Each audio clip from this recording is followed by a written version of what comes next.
which are applied. We have only some laws which are applicable, and those laws are essentially relating to family matters. So we have here what we call personal law system. In this personal law system, in certain matters, only in certain matters, marriage, dower, divorce, gifts, guardianship, wills, and of course inheritance, certain personal laws are applicable. Now these personal laws are of course basically based on religion. They are religion-based personal laws, scripture-based personal laws. These personal laws are extracted from these religious texts.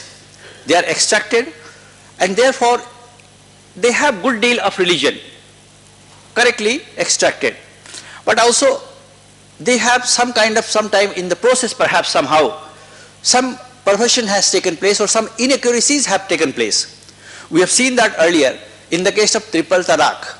Well, of course, personal law is based on religion, from Quran, Hadith, etc. But then we have there, we have seen already, we discussed, I don't want to discuss here, talaq al-biddat.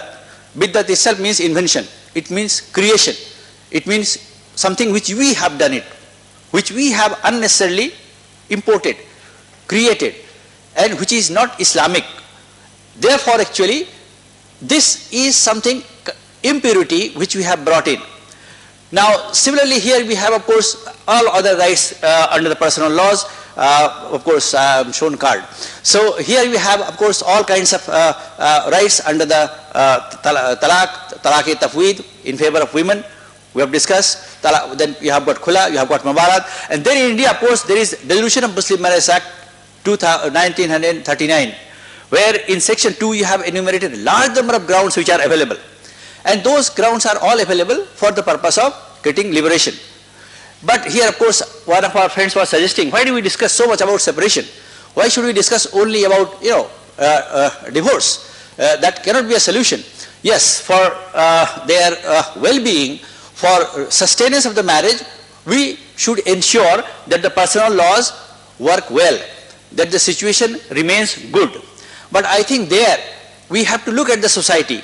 Because if you see the society, whether it is say Hindu law where we are applying, or it is Muslim law where you are applying, well the society is more or less same.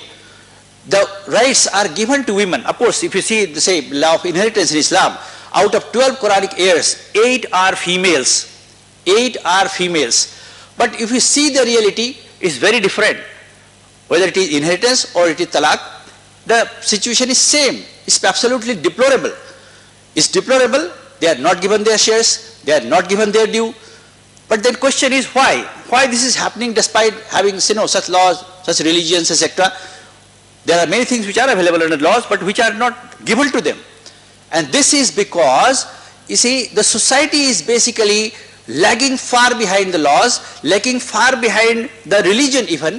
The good thing that we have in the laws, the good thing that we have in religion, they are not accepted, they are not enforced.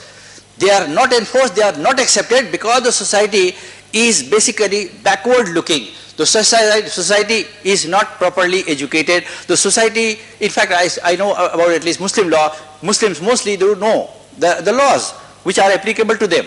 Law of inheritance, hardly they know. So therefore I think if you want to really do something good for women, we